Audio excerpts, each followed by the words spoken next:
आप सब लोगों को मेरा नमस्कार। इस वक्त देश बहुत गंभीर संकट से गुजर रहा है। पूरे देश में एलपीजी गैस जिसे हम बोलते हैं, जो घरों में खाना बनाने के भी काम आती है, रेस्टोरेंट में, इंडस्ट्री में, तरह तरह से लोग इसका इस्तेमाल करते हैं एलपीजी सिलेंडर का, गैस का। इसकी देश में भारी किल्लत हो गई है और उसका कारण है कि पूरे देश में जितनी डेली प्रोडक्शन होती है उसकी 50% प्रोडक्शन कम हो रही है, 50% प्रोडक्शन कम हो रही है। ये कैसे, मैं आपको थोड़ा समझाता हूँ। हमारे देश में जितनी एलपीजी की खपत है उसका 60% इंपोर्ट होता है और उस 60% इंपोर्ट का 90% स्ट्रेट ऑफ हर्मुज से आता है। और स्ट्रेट ऑफ हर्मुज अब इंडिया में जितना आता था इंडिया के लिए बंद हो गया, तो 90% इंपोर्ट्स कम हो गए हैं। तो लगभग 50-55% प्रोडक्शन हमारे देश की एलपीजी की कम हो गई है। इसका सबसे ज्यादा खामियाजा इस वक्त इमीडिएटली रेस्टोरेंट्स और होटल बर्दाश्त कर रहे हैं। सरकार ने आदेश जारी किया है कि रेस्टोरेंट और होटल्स को एलपीजी गैस मुहैया नहीं कराई जाएगी। रेस्टोरेंट्स एंड होटल्स एलपीजी की स्टॉक नहीं रख सकते, वो उसको स्टोर करके नहीं रख सकते क्योंकि सेफ्टी कंसर्न्स होते हैं। तो जितने एलपीजी सिलेंडर उनको रोज चाहिए होते हैं उतनी डेली की डेली उनको सप्लाई की जाती है। तो अब एकदम से अगर एलपीजी बंद हो गई तो उनके पास तो 2 दिन का भी स्टॉक नहीं है, 1 दिन का भी स्टॉक नहीं है। इसकी वजह से अब मुंबई में 20% होटल और रेस्टोरेंट बंद हो चुके हैं और लगभग अगले 2 दिन के अंदर 50% रेस्टोरेंट और होटल बंद होने जा रहे हैं। तमिलनाडु में लगभग 10,000 होटल और रेस्टोरेंट्स बंद होने की कगार पे हैं। पंजाब और दिल्ली एनसीआर में हजारों होटल और रेस्टोरेंट्स आने वाले कुछ दिनों के अंदर बंद होने जा रहे हैं। और ये पीक वेडिंग सीजन है, शादियों का सीजन है। तो मुझे लगता है अगर ये जारी रहा तो बहुत सारे लोगों को शादियां पोस्टपोन करनी पड़ेंगी। और इसी तरह की कहानियां बेंगलोर, हैदराबाद, पश्चिम बंगाल, छत्तीसगढ़, हरियाणा, बिहार, सब जगह से आ रही हैं। मोरबी जो गुजरात में है, जिसको कि टाइल इंडस्ट्री का एक तरह से कैपिटल माना गया है, वहां पे 650 इंडस्ट्रीज हैं। उनमें से 170 इंडस्ट्री बंद हो चुकी है और 1 लाख लोग बेरोजगार हो चुके हैं। पूरे देश में इससे 1 करोड़ से ज्यादा लोगों के एकदम से बेरोजगार हो जाने की आशंका है। और इतने बड़े स्तर पे अगर लोग बेरोजगार हो गए तो क्या स्थिति होगी, हम सोच सकते हैं। और पिछले दिनों में सरकार ने कॉमर्शियल भी और डोमेस्टिक भी दोनों एलपीजी के दाम काफी ज्यादा बढ़ा दिए हैं। जो सरकार ने बढ़ाए वो तो अलग है, लेकिन अब मार्केट में जम के ब्लैक हो रही है एलपीजी की चारों तरफ। हमें यह समझना पड़ेगा ये क्यों हो रहा है। ये हो रहा है क्योंकि इजराइल और अमेरिका ने ईरान के ऊपर हमला किया है। स्ट्रेट ऑफ हर्मुज जो है, वहां से दुनिया का काफी ज्यादा तेल और गैस जो है उसका आवागमन होता है। ईरान ने स्ट्रेट ऑफ हर्मुज पे कब्जा किया हुआ है और ईरान ने कहा है कि जो उनके फ्रेंडली देश हैं केवल उन्हीं को वहां से अपनी शिप्स ले जाने लाने का अधिकार होगा। तो जैसे रशिया, चाइना, केवल उनके शिप्स को अलाउ किया जा रहा है। इंडिया ने प्रधानमंत्री मोदी जी ने सबसे बड़ी गलती जो की है वो ये है, किसी भी युद्ध के अंदर जब हमारा कोई स्टेक ही नहीं है, हमें किसी भी पक्ष का साथ नहीं देना चाहिए था, हमें न्यूट्रल रहना चाहिए था। नॉन अलाइंड पॉलिसी भारत की विदेश नीति पिछले 75 साल से चली आ रही थी, जिसको प्रधानमंत्री ने चंद दिनों के अंदर डिमोलिश कर दिया।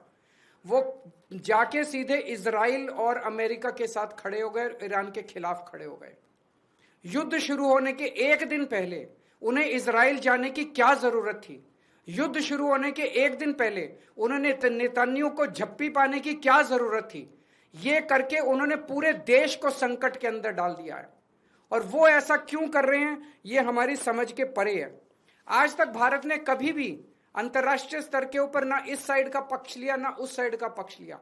इवन कोल्ड वॉर के जमाने में भी जब जो 2 पोल्स होते थे दुनिया के, उस वक्त भी भारत जो है नॉन अलाइंड मूवमेंट का पक्षधर था, तब भी हमने किसी का पक्ष नहीं लिया। अभी प्रधानमंत्री जी ने सीधे सीधे अमेरिका के और इजराइल के पक्ष में अपना वो रखा और हमने ईरान जो हमारा पुराना दोस्त था, जिसके साथ हमारा काफी वो था, उसको हमने अपना दुश्मन बना लिया।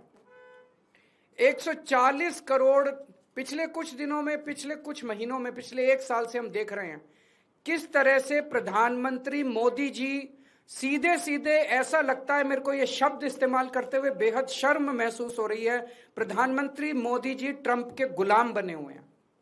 140 करोड़ लोगों के इस महान देश को प्रधानमंत्री मोदी जी ने अमेरिका की कॉलोनी बना दिया। अमेरिका, हम देखते हैं जब अंग्रेज आए थे, अंग्रेजों ने भारत पे क्यों कब्जा कर लिया? अंग्रेजों ने भारत पे कब्जा किया था क्योंकि उस वक्त हमारे देश के अंदर शासन करने वाले जितने राजा थे वो कमजोर थे, उनको ब्लैकमेल किया जा सकता था, उनको खरीदा जा सकता था, उन पे अटैक करके अंग्रेजों ने कब्जा कर लिया।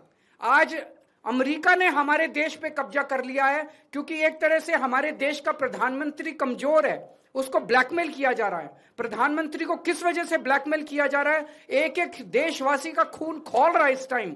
जिस तरह से डेली ट्रंप और वहां के छोटे छोटे सेक्रेटरी, छोटे छोटे अदने से कर्मचारी, अफसर अमेरिका के हमारे प्रधानमंत्री का, हमारे देश का मजाक उड़ाते हैं रोज टीवी के ऊपर बैठ के। खून खौल उठता है एक भारतवासी का, खून खौल उठता है एक देशवासी का, जिस तरह से हम इतनी जिल्लत और इतनी इंसल्ट महसूस कर रहे हैं। ऐसा हमने क्या किया है?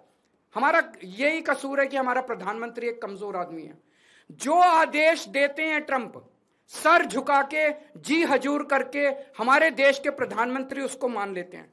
ट्रंप ने कहा अपनी कॉटन ड्यूटी, जो अमेरिका से कॉटन आएगी उस पर ड्यूटी 0 करो। प्रधानमंत्री ने कहा जी हजूर, करते हैं, और कर दी। भारत के सैकड़ों लाखों किसान इसकी वजह से बर्बाद हो गए, लेकिन उन्होंने ट्रंप की सुनी। ट्रंप ने कहा रशिया से ऑयल खरीदना बंद करो, मोदी जी ने कहा जी हजूर, करते हैं। रशिया से ऑयल खरीदना बंद कर दिया। 8 लाख करोड़ रुपए का सालाना नुकसान हुआ इसकी वजह से देश को, 8 लाख करोड़ रुपए का। क्यों किया? ट्रंप ने कहा जितना सामान तुम भेजोगे उस पर 18% ड्यूटी लगेगी, और जो अमेरिका से सामान इंडिया आएगा उस पर 0% ड्यूटी लगेगी। मोदी जी ने कहा जी हजूर, करते हैं, और उन्होंने कर दिया। देश के कितने कर्मचारी बेरोजगार हो गए, कितनी इंडस्ट्री बंद हो गई, लाखों करोड़ों किसानों का नुकसान हो गया। और अब उन्होंने इस युद्ध के अंदर ट्रंप का और इजराइल का साथ दिया है। हम ये जानना चाहते हैं कि प्रधानमंत्री जी की क्या मजबूरी है? कुछ तो है ट्रंप के पास, प्रधानमंत्री मोदी जी का, जिस वजह से मोदी जी इतने मजबूर हैं। ट्रंप खुलेआम कह रहा है मेरे पास मोदी जी के कुछ ऐसे राज हैं जिनको अगर मैं पब्लिक कर दूं तो मोदी जी का करियर खराब हो जाएगा। अगर मोदी जी को लगता है कि कुछ ऐसी शर्मनाक बातें हैं ट्रंप के पास जिनको पब्लिक में आने से उन्हें नुकसान होगा, वो इस्तीफा दे दें, पर देश के साथ खिलवाड़ ना करें। कोई और बच जाएगा प्रधानमंत्री। अगर उन्हें अपने जो उनके सीक्रेट्स हैं ट्रंप के पास, उसके पब्लिक होने से डर लगता है, वो इस्तीफा दे दें, पर देश को बर्बाद ना करें।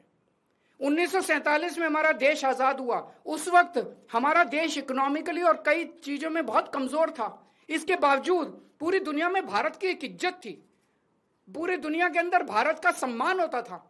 1971 में जब सीधे सीधे अमेरिका ने धमकी दी थी इंदिरा गांधी जी को, तत्कालीन प्रधानमंत्री को, कि अगर तुमने पाकिस्तान पे हमला किया तो अमेरिका भारत पे हमला कर देगा। इंदिरा गांधी ने अमेरिका की एक नहीं सुनी, हमने पाकिस्तान पे हमला करके बांग्लादेश को आजाद कराया। वो एक जमाना था जब भारत चौड़ा होकर पूरी दुनिया के अंदर चल। आज हमारे देश के प्रधानमंत्री मोदी जी ने भारत का सर झुका दिया है पूरी दुनिया के अंदर। हम चाहते हैं कि ये पॉलिसी, फॉरेन पॉलिसी इस तरह की ना की जाए, हमें अमेरिका का गुलाम ना बनाया जाए, ट्रंप के सामने नतमस्तक ना हुआ जाए, और देश की विदेश नीति हमारे भारत के क्या इंटरेस्ट्स हैं उसके हिसाब से बननी चाहिए, ना कि प्रधानमंत्री जी की मजबूरियों और कमजोरियों की गुलाम होनी चाहिए। अगर आपके 1-2 प्रश्न। हाँ जी, तो उन्होंने सारा बंद कर दिया ना, सारी होटल बंद कर दिया, सारे इसको रेस्टोरेंट्स को बंद कर दिया। ये कब तक चलेगा? थोड़े दिन के बाद डोमेस्टिक भी बंद करना पड़ेगा।